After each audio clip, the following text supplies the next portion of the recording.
welcome. I'm Jason Walker, president of Agency Revolution. Hopefully, I've had the pleasure of presenting to you in the past. We do a lot of different webinars, but this is the first time that we're doing what we call fireside chats, and we have cute AI ways to represent that about me and our guest, Chris Miskavitch from Gaudette Insurance Agency. And our topic today is around how can your agency retain and grow your team.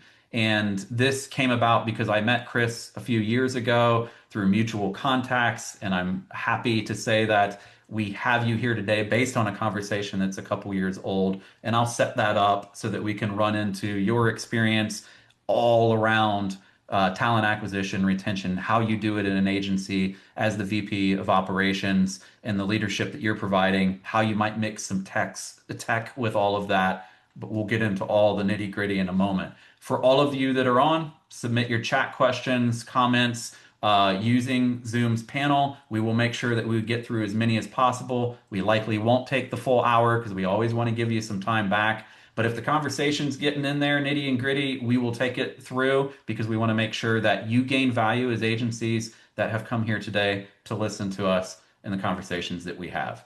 And so webinar best practices, there's a Q&A, webinar chat. We are also recording. You probably all heard that message when you came in. We're just making sure and reinforcing we record this. If you have to drop off, this will be available to you as a registrant and attendee. And so you will get an email follow up with the recording at a later date. The other thing is we are trying to keep working this into our webinars. It also just keeps you engaged because you might be excited about a nice coffee mug for the morning or midnight snack. And so we have a giveaway, our AR swag giveaway. And again, this is the first time we've ever done fireside chat. So this is a brand new swag item that we'll be giving away. There's a cute little game that we have at the end of this where we'll explain so that you have a chance to win a fireside chat mug from Agency Revolution. Our agenda, we've got a few, but we're not going to do a ton of presentation. But to just give you the quick industry challenges, things that agencies are facing, especially as it's related to this topic around talent acquisition and retention. We'll talk through retention and growth strategies, success stories that Chris, you're experiencing, or maybe some of your peers, whatever you want to share with our audience would be helpful. Opportunities where technology, it always plays some role. We know that AI is a big discussion. Automation's always out there. All of the different technology solutions that may be used to help attract talent and retain that talent because you're taking some of the onus off of the challenges that an employee has with technology, lending a hand. And then we'll do the webinar giveaways and we'll have a Q&A session for everyone as well. So who we are, and again, I am not going through a massive sales pitch here for our audience. Most of you probably know something about us, have heard from us. But if you haven't, or you want a refresher, we are Agency Revolution. We are about 50 strong from a employee perspective. We highlight the human always in this business because that's what agencies do. And it's important to know that you have that human helping hand, even though we're selling software as a service. But we're very proud of the work that we do to bring our clients together. You can see we're working with over 3,000 independent agencies today. We have a stellar CSAT score, stellar Google ratings and reviews. All of that stuff is actually real and public. You can see it and the feedback that we get. We're proud of it. And you see portions of the team. We do get together every year in roughly August. And this last time was in New York City where we took a nice boat ride. There was lunch and we got to see the skyline and we just hung out as people because that's most important in this insurance industry, even as we keep building all this technology. And so from that perspective, we're doing a couple things. We help you communicate with your clients in an automated fashion through a product called Fuse that links and syncs and integrates with pretty much every agency management system. That helps you personalize your message no matter where someone's at in the life cycle. We also have insurance websites. That's called Forge. Best platform for independent insurance agencies, really is the equivalent to your brick and mortar. Some of you might be completely virtual at this point, which means you rely even more on that website. It is that virtual storefront that allows you to manage your customers, market, sell, retain, etc. And then what do we do around that? We bring a bunch of stuff together because you might want to do some communication through texting. We've got it. Do it for me marketing. You don't want to always have to do everything on your own with that Fuse marketing automation platform. We'll do it. Local listings, that helps your SEO and now AEO, answer engine optimization, driven by AI. Reputation management, so that you can also take your scores and put it out there to show that you're credible. And then we've got social media to wrap in because you need to have that conversation in the social space even if you're doing it in your website. And that all kind of rounds itself out. We're that complete platform for you. So I tried as best as I could, Chris, to do that and not get too inundating. So I'm Jason. I'm your host from the Agency Revolution side. I love doing these webinars. Ian, marketing team, thank you so much for including me. I'm not always the host, so when I get to do it, I get excited. When I'm asked for my input, that makes me happier because I was able to land Chris Miskavitch, VP of Operations at Gaudette. Quick about you, Chris, before we jump in. Of course. Well, first I'll say I don't play the guitar, so we should probably talk about that. I try not to even whistle. I'm not musically inclined; is not my thing. Hopefully, I'm a little better at operations. But my career started following law school in the late '90s. I worked for Travelers in their products and international unit for a number of years before converting over to the agency side in the early 2000s. I worked for a law firm for a short bit before actually coming on board on the agency side with Willis for a while, and then in probably the last 22 years operationally on the agency side during that time. All right. Thank you so much. And that's why you're here with that various background that you have, and you're now leading operations within an agency. Like you have that real world view, especially as it impacts the operations, the people. And we want to dive. Sometimes it's a little too real, Jason. And honestly, so that's kind of how our conversation started a couple years ago. It was during the crap of the hard Yeah. market. And I asked Chris, I was like, okay, Chris, I'm gonna play a little bit dumb and just act like someone that's completely on the outside of the industry. I would assume that if rates are going up, that an agency is becoming more and more flush with cash, and you guys might be living large, or that's the perception. What say you? And Chris was like, "Great, but Yeah. let me give you the story on the employee side." And what was that response? Well, it was certainly, I mean, you're theoretically and your conceptually your approach is right. Rates go up. There's infusion of money into the agency. But to keep, retain, and maintain that money, it was becoming more and more expensive. Obviously, we were in a time when clients were very much questioning their premium, how much they are. Let's go to remarket. We need to remarket this. And both in the commercial setting and the personal line setting, that increased the amount of effort it took to bring in that money as well. So it wasn't just it did this, it was we were working very, very hard to bring in, even though the rates were different and creating more revenue, and it was taking a lot of effort and expenditure to keep it.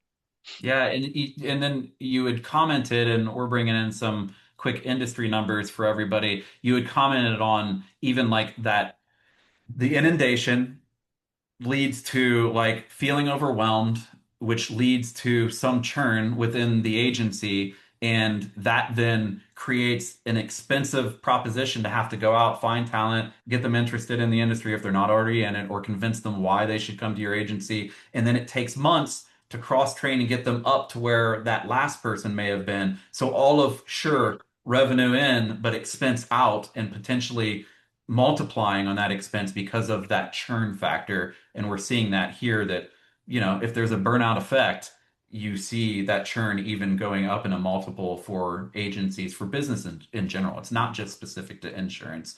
But this is where you kind of led me that the big moment was the expense levels are starting to go up much higher. So whatever you Yeah. gained maybe on rate didn't matter.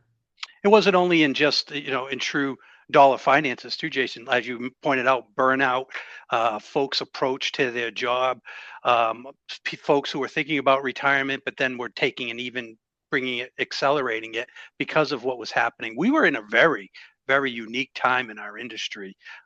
Right about the time you and I started talking, we were seeing things that were hard to conceptualized when I started in operations 15 to 20 years earlier. Yep. Nobody would have thought of this, and suddenly here we were. And how do we fix that?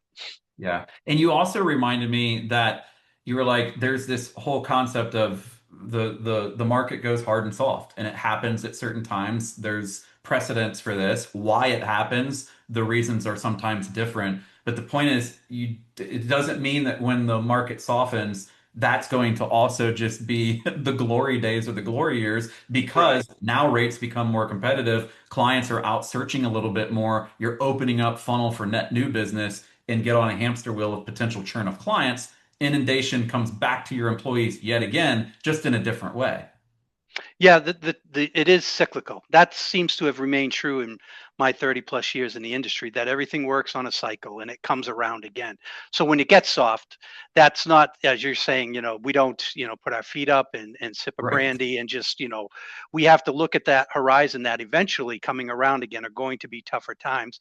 So it's an opportunity to reverse engineer a lot of what you were doing, what you're thinking about doing, what's the goals of an agency, what your long-term goal is, what your short-term business model is, and now how we factoring in what we know is eventually coming back around again. Yeah. So we've got some team retention, talent or attraction strategies, and this is where I'll put my layer of like the technology, I guess, spin to it. Here's what we're hearing from the space, but really want to hear your feedback, which is kind of the next slide, is going deeper in here. So from our perspective, and while we're working with agencies, we are seeing, hearing a lot about the AI movement, and we know that a lot of the practical tools that are being provided to agencies right now are on more like generative. Help me create content faster. I'll approve it and make sure that I provide oversight. But how do I provide something that's a little bit more personalized, quicker fashion, become more and more efficient?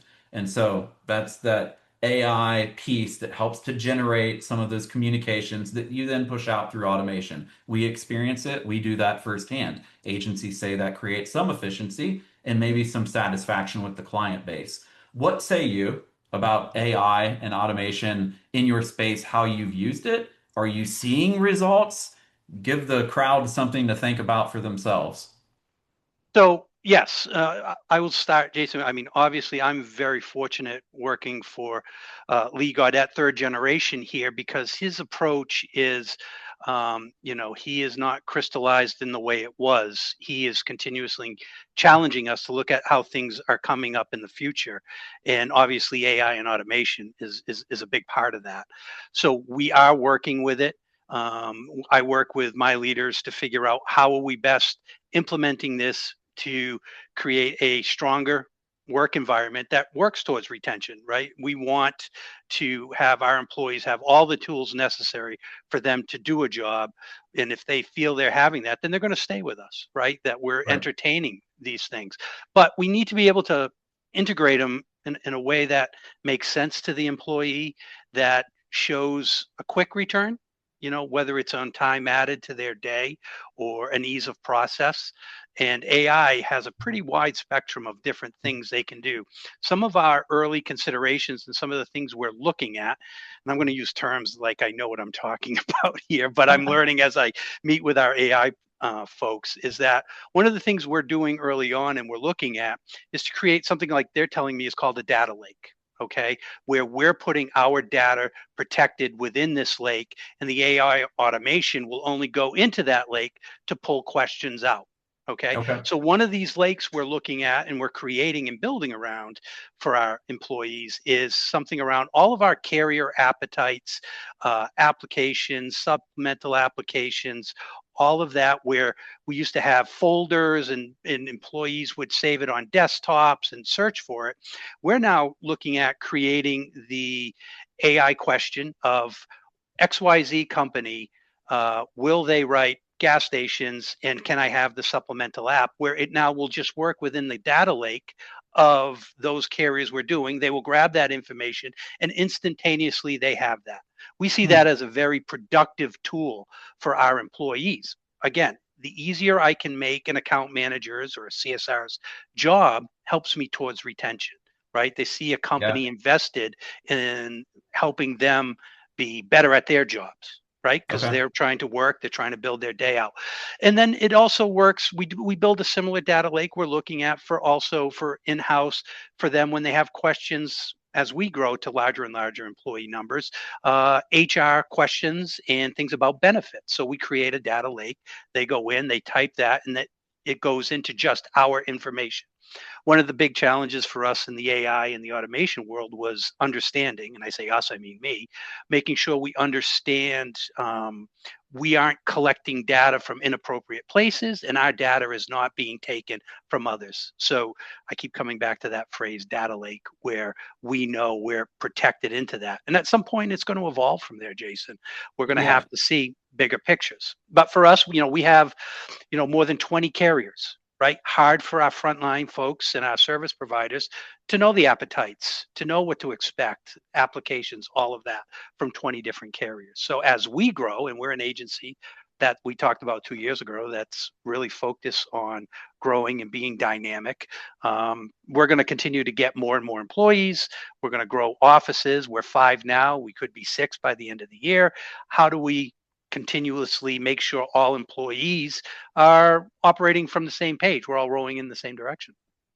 Yeah, and I think the use case that you pointed out where some of it's just like getting people to realize where AI starts and stops and like the answers that they get are going to be as good as the prompts that they create. And so we had a client that had multiple locations across the country and they were like, we need to help employees that might be new into the industry understand very quickly the differences in workers' comp across state lines. In the consideration, there was Michigan was the question, and it was Sure. like there are particular limitations in Michigan that we need to make sure that if our agent is talking to a client, they understand. So we have something called Sidekick where they go in and they ask questions and say, but there are these limitations. How should I respond to the client? And those are like real moment tests where I'm even like, will our AI produce for them on that? And it gives an answer that passes sniff test. But then to your point, like you still need that oversight because there's something that you probably need to add to the conversation. But you sped up all of that work on behalf of the agent. And that's important.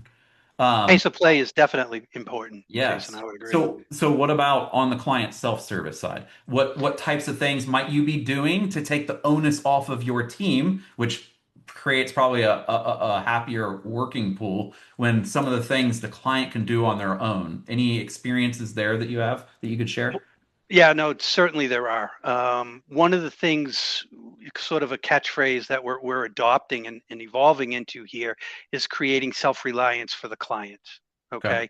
Okay. At one point, Jason, I know you and I in our discussions, we talked about my funny analogy about the breadth of type of clients we service today. Yes. And that is, I affectionately term it's very, very wide. It starts with the Norman Rockwell client who Mrs. or Mrs. Jones want to come into the office with a coffee, talk to the agent they've known in their community for a number of years, and they enjoy that interaction. And by the way, while I'm here, can I ask a client question? Right? Something very basic to all the way to the opposite end. We've talked about, Jason, where now we have clients that tell us, not only do I not want to come into your office, if you don't have the option for me to manage my insurance needs from my phone while I'm sitting at the gate at the airport or while I'm waiting for my coffee in line, I can't do business with you. Right. Yeah. So, and again, I'm going to come back to announcing my age. In the last 20 or 30 years, I don't know that the industry has ever been at a point where they see that wide spectrum, Jason, of being Yeah. able to service both ends of that and everything that's looked for in between. So creating a level, not removing. See, some of our folks early on when we talk about this get concerned. Well, that's my job. I'm supposed to service the client. And I said, I'm not doing this to take away your obligation to service a client. Okay. I'm creating the opportunity for you to do that better because what we are doing for Mrs. Jones is giving them the opportunity to pay a bill or to do something very, very quickly, as well as the other side to show that growing client base that we are on the side of these clients who need to operate very, very quickly. So we create that level of independence. But where I want you to remember is now that they're doing that, this provides you the opportunity to have meaningful conversations about what this client is becoming to us, whether it's a personal or commercialized client. Is it a young personalized client whose family is growing? And now we're offering this self service option. But let me talk to you about as your children become drivers, as they go off to college, or a business that is now having a level of self service. But now let me talk to you about the needs for EPLI or cyber. Okay. These tools, and we use a platform that we have had great success with in the last year and a half to help our clients develop that level of self-service. And it's what I call the ripple effect.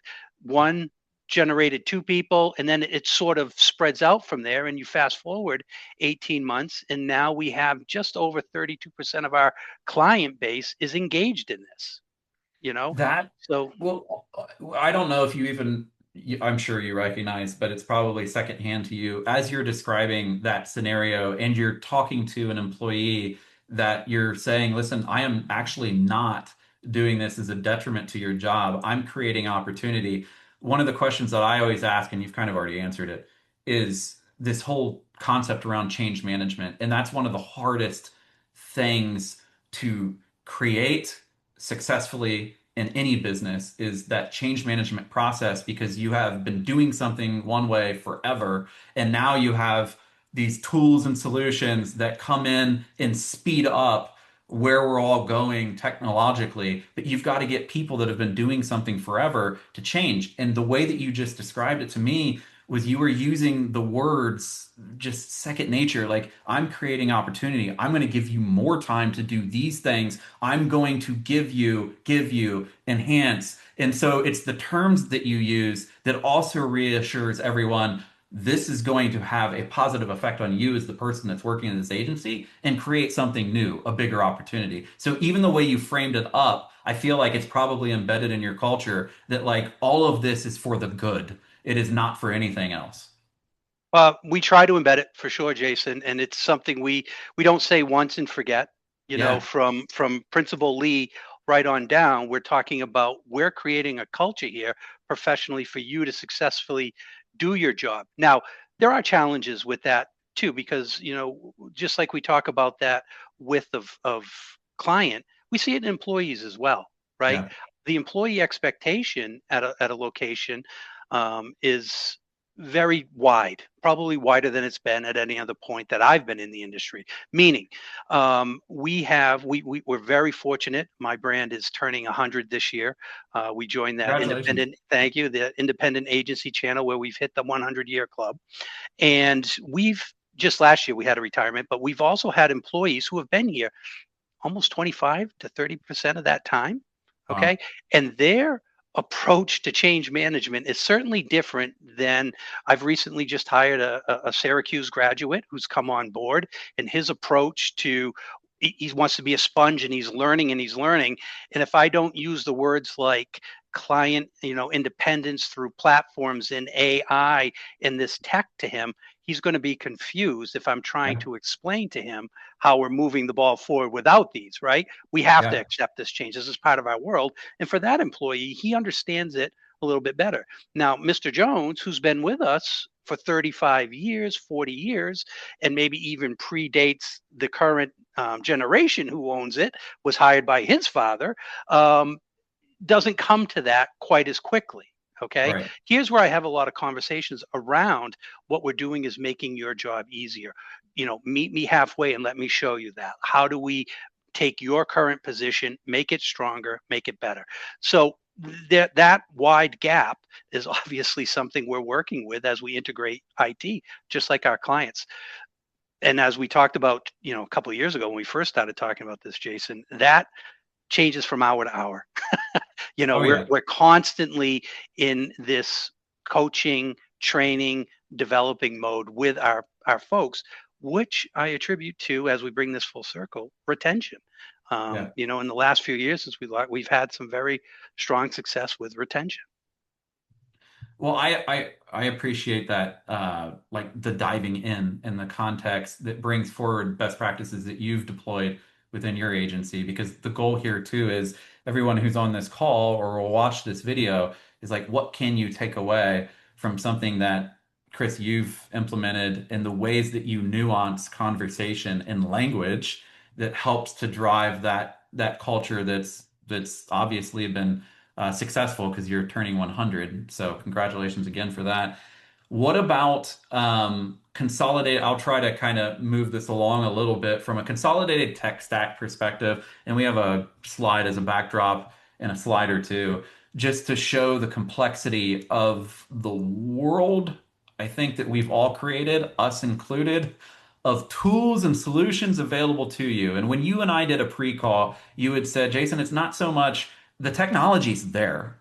It's just more so about the things that we need to solve as an agency in order to get our people excited to stick as employees that can have long runways. So can you talk to me about how you're navigating this tech space that seems like there's a solution for everything times 10 and what you're doing to help consolidate that within the agency and where you see that going? Yeah, I think that actually, in that box for me, Jason, that's where I can't implement change to an agency or to folks as I've been doing this without being willing to adapt to change myself. Yeah. Okay. Obviously I've started well before AI was introduced, so I can't ignore it. I have to grow myself. How do I grow that? Well, the constant, looking at the workflows and how that I could spend time hourly watching that, because what is working for me on Monday, probably by Friday, I could be doing it better, right? Yeah. These workflows and using tech stack to make sure I'm doing it. We talked about how probably when I started in operations 20 plus years ago, I would devote 20% of my week towards retention, understanding tech, and growing people. I bet you that is 50% of my week now, right? So I have to continuously be monitoring, the tech stack that we're currently utilizing. The first thing I did when I worked with Lee and we started talking about tech stack was, is are we maximizing and utilizing our management system as effectively as we could, driven within our workflows? Because we found out very early on we had tech built into our management systems that were already within the four walls of our agency, and we weren't even maximizing that. So before we were going out to bring Yes. in solutions, are we maximizing our tech stack we currently have? And that takes some time. I will say, so I ran a company, sold it. It was tech platform, and then I consulted for 3.5 years. And part of it was I didn't want to keep just selling one or two widgets. I wanted to get out there and truly understand agencies. But I came in with a hot head and assumed that I know all these tech companies, agency, listen to me and I'll tell you how they can all wrap in. And I got the same feedback from a CIO at a top 30 agency.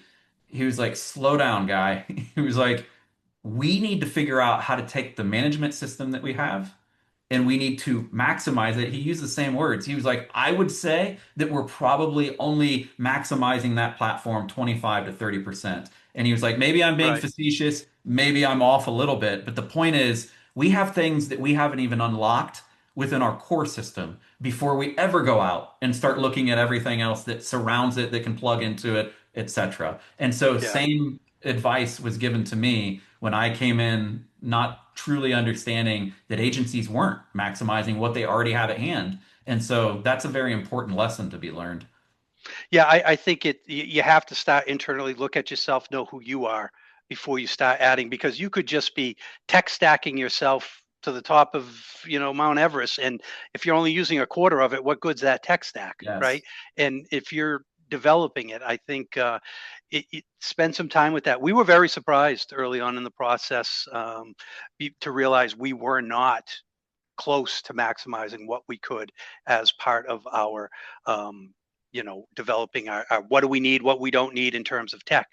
And the other trick is these management systems are constantly evolving their tech. So it's become this cycle of, okay, now instead of every couple years, let's verify we're maximizing it. It's almost like every 6 months. I'm being Yeah, inundated right. with another email that says, "Hey, new updates, new this, new that," and you're like, "Oh my gosh, okay, now hold on a second, let me."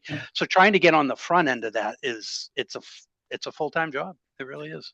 So what about this last one? Flexible schedules. You had mentioned you guys have some various degrees of people in versus out of office. Like, can you share how you've adapted to this new work environment? Yeah, and I'm not going to surprise any of the other agencies or operational folks listening. The last 3+ years have accelerated so much of um, how we approach our soft stuff with our employees and developing a best-in-class agency to support them and their needs. Because what the needs were of an account manager 6 years ago is very different today. The world Yeah. just changed that are outside of that. Things we do. I think I used the phrase with you, Jason, when we were talking before about how do you become a best in class agency and what do we do? Well, we certainly want to be competitive and at the upper end of our incentive packages and our salary packages and our overall compensation program. So when we looked at that 3+ years ago, as part of these changes, we felt we were there. That was not something we felt that was keeping us from attracting talent or keeping it. I mean, we use that phrase, money's not always a great motivator, right? It's just, Yeah. it's not. And, I can offer somebody a big raise today, and in 90 days, it's forgotten. The mortgage stays the same, the car payment stays the same. They've provided a little relief, but suddenly the dopamine hit of what you had at the raise is now faded. Okay. Right. So, what are the perks and incentives and things we can do as a company that don't feel financial based because we felt we were pretty much competitive where we needed to be, that we can do things? Um, One of the big ones was we talked about a work from home, hybrid, whatever terminology you want to do. This was an option we felt we had to get our arms around in being able to offer candidates coming in at the appropriate moment and those employees we do have. But I wanted to do that on sort of my controlled pace and me in control as opposed to feeling like I was forced into it because of COVID and coming out of COVID. And I'm just trying to keep up with the Joneses. What I wanted to provide to the existing employees and what candidates have is what I think it's truly meant to do. This is designed, built, and provided to you as an employee to make sure we are helping you with sort of everything from ease of daycare, tough times, more ability to take folks from a wider area so they're not always commuting, saving those commute costs. There was a whole list that I worked with the senior management team about how this is going to provide a benefit to our employees. And oh, by the way, there's a side to this that when we do this correctly and we have our employees, living in the Northeast, we are challenged by weather events all the time, and keeping Right. a continuity of operational capacity when the state may close up. We had it the other day. The state closes down our offices, but to our clients, we appear functional and ready to go and support you because we've provided this type of incentive of being able to work from home. And it's not just how it works on a wonderful warm July afternoon, but how does it work in February when there's 30 inches of snow falling, and how that can globally work. And we've had some great success. So we wanted to be a best in class agency offering that, not just doing it because the agency down the street was doing something similar. Okay. When we Okay. bring new employees or candidates in, we talk to them about that, about why this is important. Perks, we try to create a culture where, because we are, and it's a challenge in our business model, we have 5 offices, we have 5 front doors. Keeping 60 people all engaged, rowing in the same direction is not always an easy thing to do. We proactively, through Lee, for 100 years, I believe, his brand has always done this, but we've seen it become very important to us in, the events you were talking about at the opening here, where we can just be people and know each other and develop that. It's very hard to develop a culture that people will equate culture to a perk or incentive in order to keep them under retention by keeping them isolated, never talking to each other, never knowing to each other. These are things we need to do to bring them in. And one of the other things on the candidate side, I think we are going to get to, Jason, was in-house. Recent year or so, we have developed what we call the Gaudette Educational Program or Gaudette College. Okay. A lot of the candidates coming in want to feel that it is a perk or incentive to be trained, updated in a organized, collective, thought out, meaningful fashion, and not sort of the chair pulled out and why don't you shadow Mary for a while and then shadow Bill for a while and let's talk in a couple weeks, see what you know. The candidates today certainly aren't looking for that. Okay. If I go back, Jason, if we go back far enough to when I started, I can remember times, pull out the chair and we sort of bumped our heads into the wall till we figured it out. That's just not where candidates are coming from. And where existing employees now have an option to go to and say, I don't feel I understand this well enough. Can you help me in your Gaudette University or college understand what it is I'm not clicking with and maybe a workflow? These are things we're developing and we believe are perks and incentives that go beyond just the compensation package to retain or bring clients in.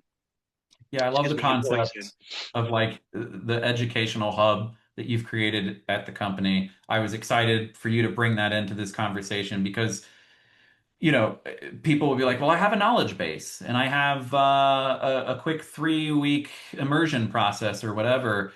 But it's that constant education.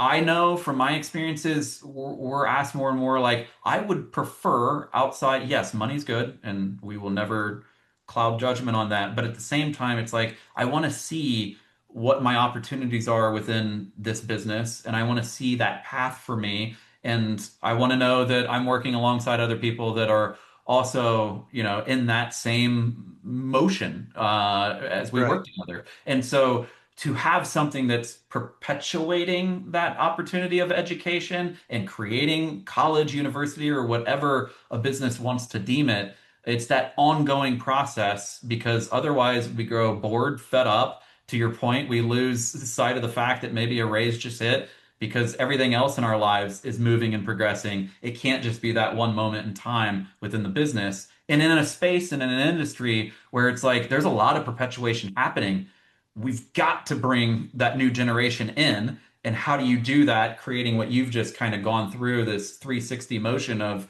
you've got to have some technology to convince people that you're with the times, you're creating efficiencies, and no longer are you going to do rote process. You're going to have things that assist you so you can be much more of that advisor to your client. You have things Yeah. that you offer to the client that they can self-serve.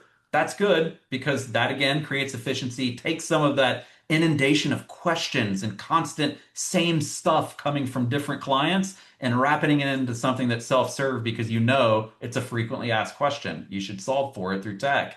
The consolidated tech stack, not going away. I feel like because of the fact of No. disparity of solutions, but like your point is maximize what you have first because you haven't and understand where that product starts and stops and what it's really good at versus even if it launches some new feature, they're really good at this. The new features are about trying to get into your wallet to keep you, but figure that out. And then that final piece is like, what are you doing for the people beyond the pay and even beyond the schedule? And you're like, we're creating things that develop that ongoing education, that feeling of oneness and unity, so that when you have that change management moment, everybody's already aligned because you're marching in the same direction because you created something that's long lasting. So I'm going to put this up as a backdrop only because I like to converse more than I like to advance slides. But that way, everybody kind of sees some of what we have written for you is secrets to success.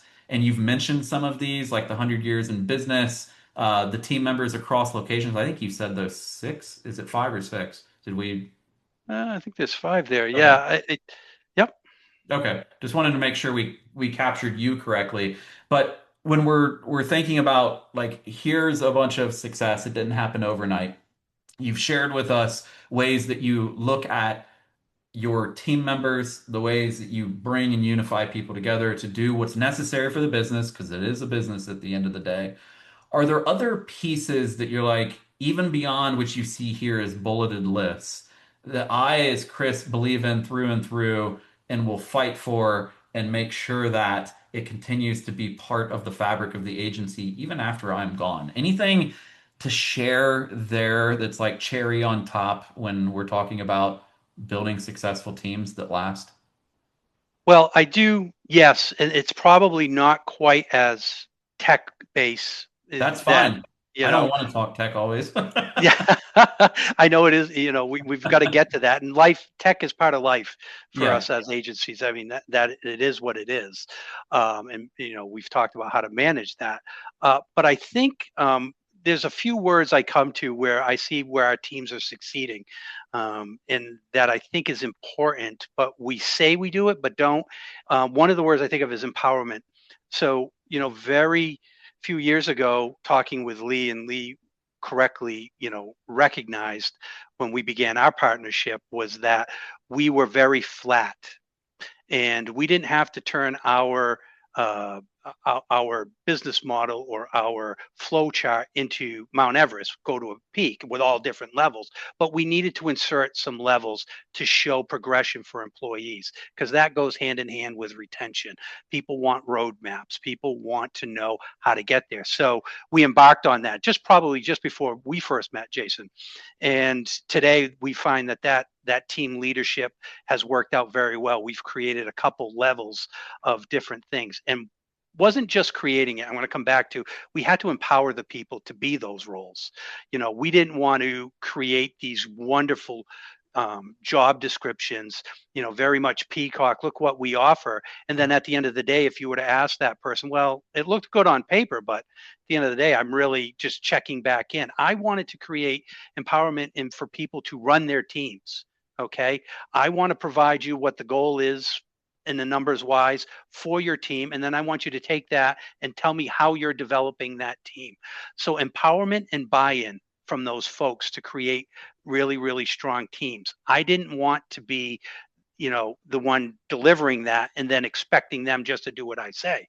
I want to do that because I think what helps with retention is when you're doing a job that aligns with the job description you've taken Yes. on. Okay. I think it's a little, you don't want the bait and switch feel for the employees.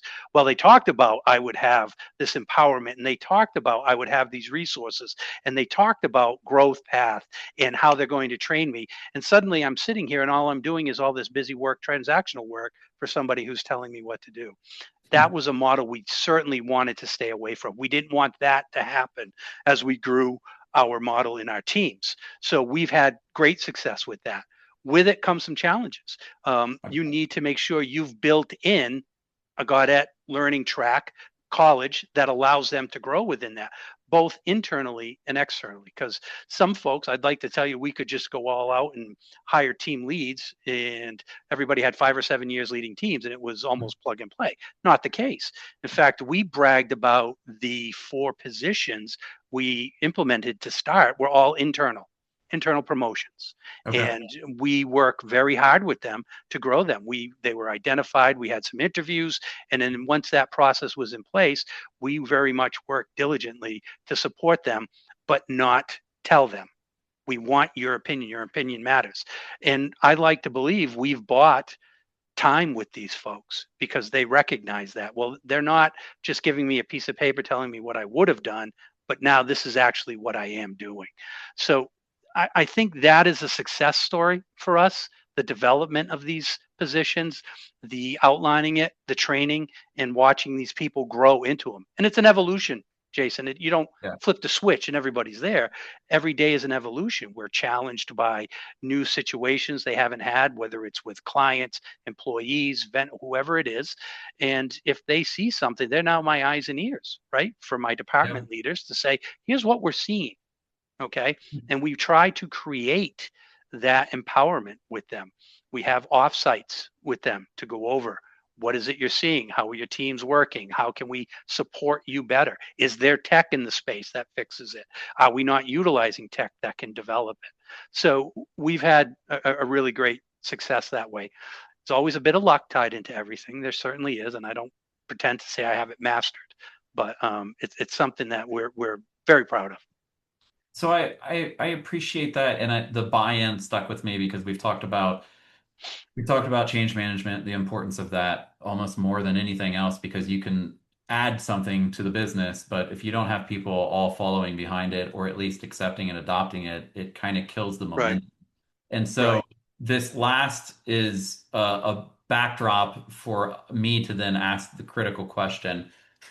This is somewhat confusing. There's all these tools, and 14 is not the only one. And then what we're seeing when we talk about consolidation is kind of falling into the buckets of the management system with some quoting. And of course, selfishly, we do a lot in the middle as the platform, but it's consolidating website, live chat. Like that's our mission. We're trying to consolidate because that is the movement of this space. And then you have team collaboration, project management tools. My question to you is, with the convoluted mess that is finally starting to get consolidated by you in decision making, by vendors that are trying to make sure that everything can be captured with the maximization of your management system, how do you prove to the team that it's working? Like, is it like you have it in a dashboard and you're presenting that? Is it you say it, or is it because they feel it, or a combination of all the above? I would say, Jason, it's a combination of all the above. Um, it's a great question, and I don't know that I've mastered this yet. Okay, If fair. master is the right word, or I feel that I'm doing it as well as I can. Um, our retention and our employees leads me to believe, and I'm hopeful that we are sharing that type of how this is working and it is successful. When it's just data, that data, everybody's different. Data will speak to some of my leaders and some of my employees. Data won't to others. It'll go, when we just look at the raw numbers.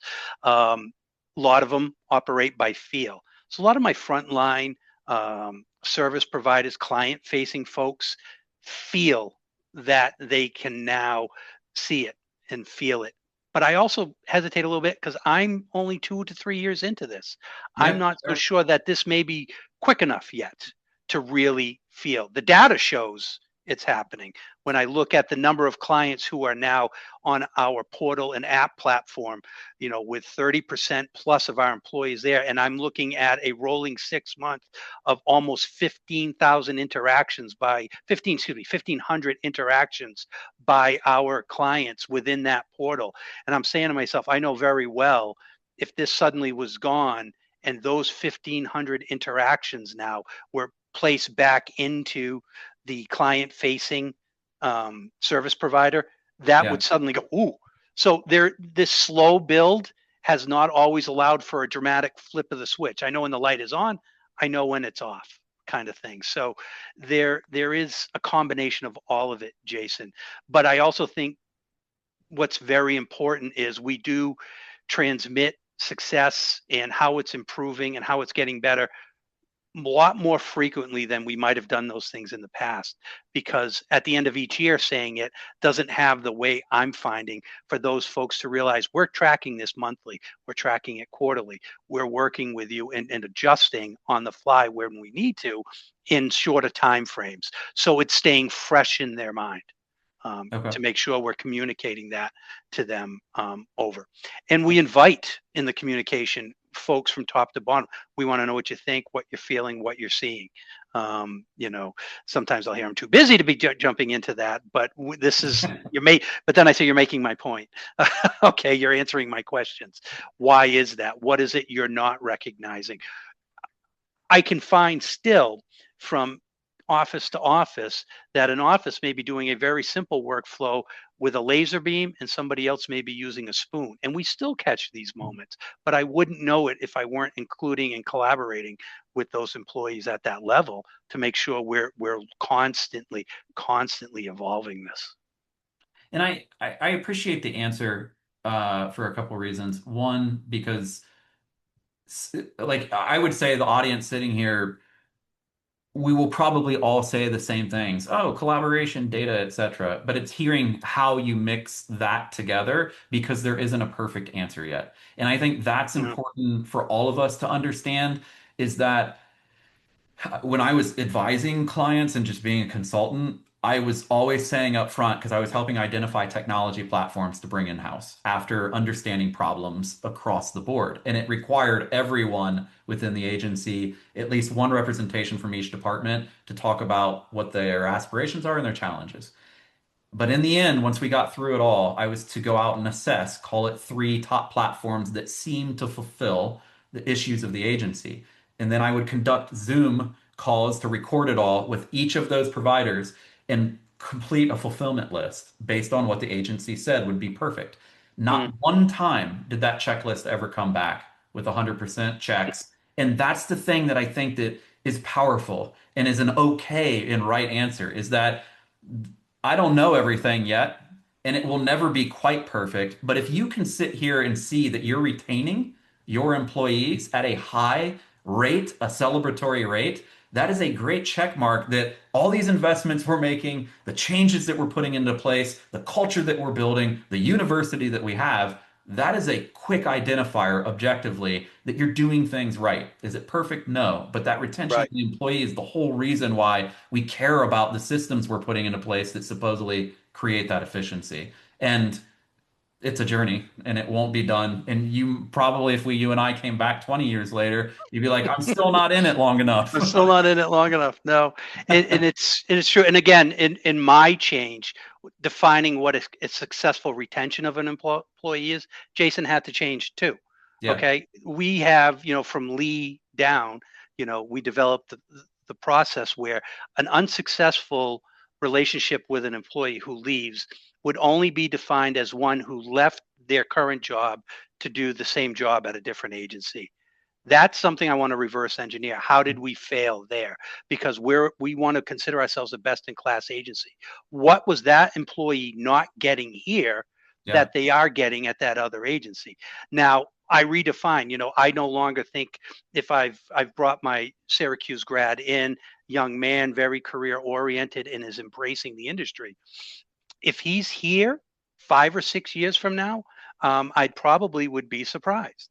But if he goes for a promotion, a job we couldn't offer him, because he foundationally learned from us, the industry, and then took the next step that we weren't able to offer him, well, that's a success, Right. right? That's defining to me what we're doing is correct. Right. That's one of those measurement tools. Do I want him and will we keep him here for 15 years? Sure, I would love that. Great guy, going to do wonderful things in the industry. But it's probably a little unrealistic these days to think somebody, when I hire them out of college, they're going to spend the next 35 years with Yeah. us, right? That sort of dynamic is gone. But that's a success story. And as long as I'm using my tech and my culture and things like Gaudette University to backfill and again promote, well, then something else is going to begin to happen. And we talked about, acquiring good candidates against retention. And I think for agencies who put those two in the same basket and consider that the same thing, I think you're making a mistake. They're apples and oranges. They're not the same thing. One, you have much more control over in your retention. Okay, things you can do in-house, offerings, all these things we've been talking about.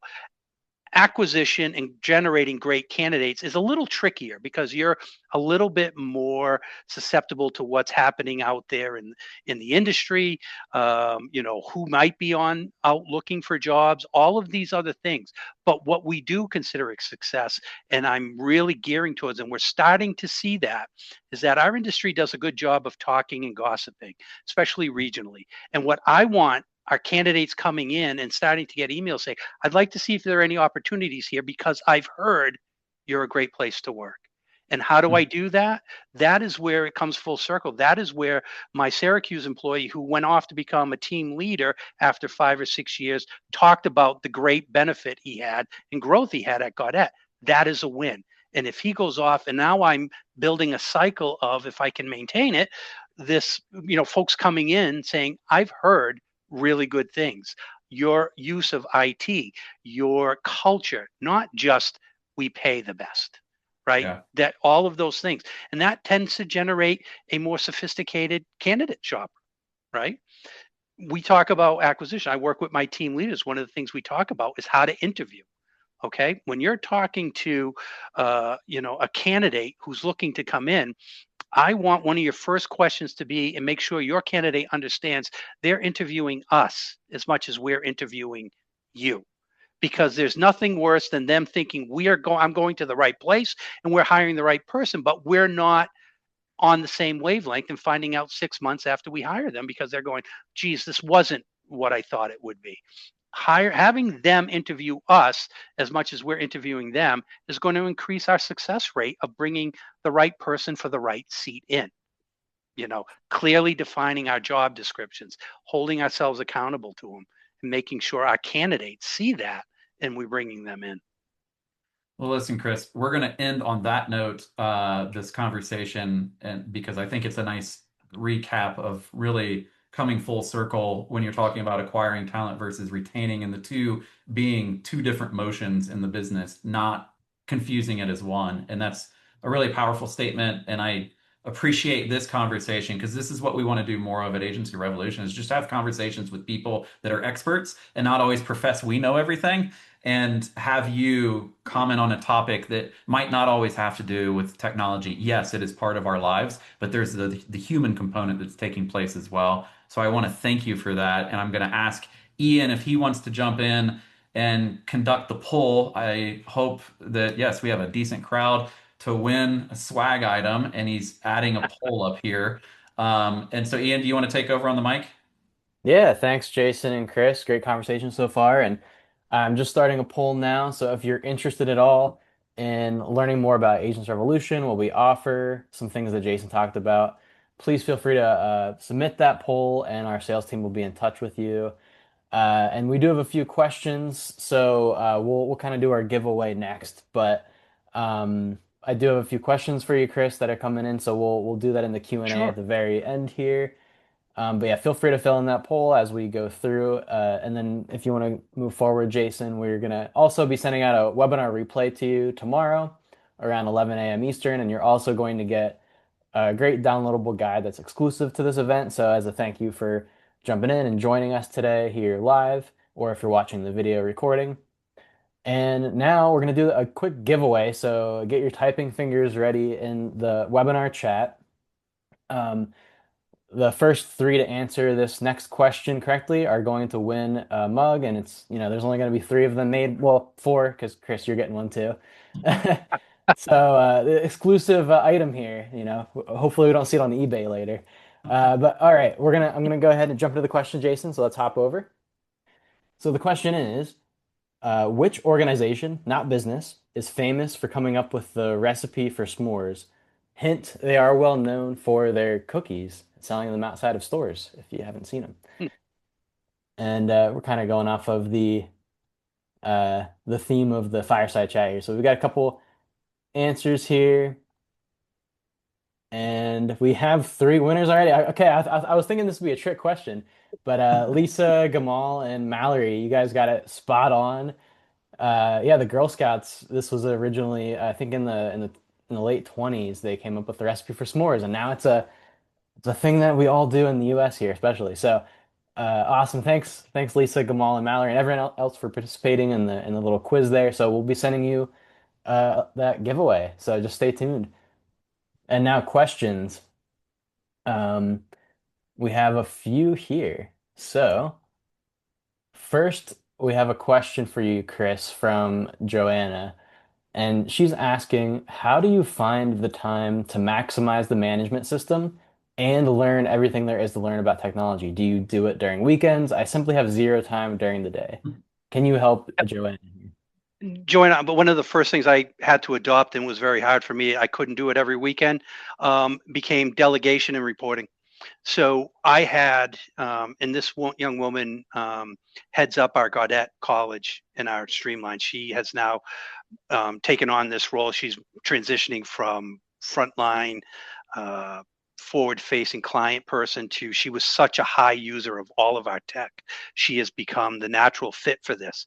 So maximizing it, she understood our workflows, so she could comment directly on how they're integrating with the management system. And then she has become a key component in staying in touch with the management company. We're on Applied, so she attends the Applied conferences. She is working on all that end. So I have delegated that, and then we meet once a week. If I use my air quotes, once a week to discuss upcoming and how to better improve and to make sure we're maximizing. Before we did this, I was doing a lot, and one of the big things, Joanne, we learned about in our system, we weren't maximizing our applied pay and our ability to pay bills, accounting, taking in all of that. We were using 3 people, and we suddenly brought it down to a 0.5. And it's an important part of it, but I couldn't agree more, Joanna. The difficulty of finding time is real. It really is. And but I would offer delegation. Find a high end user, see if they can partner with you on very specific topics.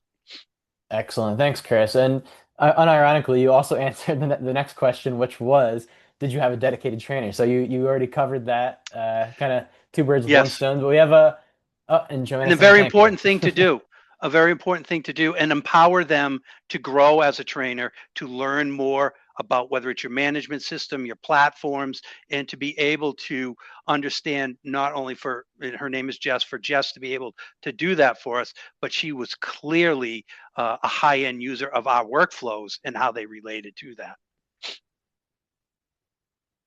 Awesome. Well, those are the questions that came through. And yeah, like I said, you killed two birds with one stone with that one. So if anything else comes up, feel free to let us know here. But Jason, Chris, back to you to kind of wrap things up. Yeah, I'll just say I always feel bad for the bird that gets hit by two stones in that saying. And then finally, I will yet again just thank you, Chris. Really appreciate it. Again, you've set the bar for our fireside chats to come. I want to thank everybody who attended, participated.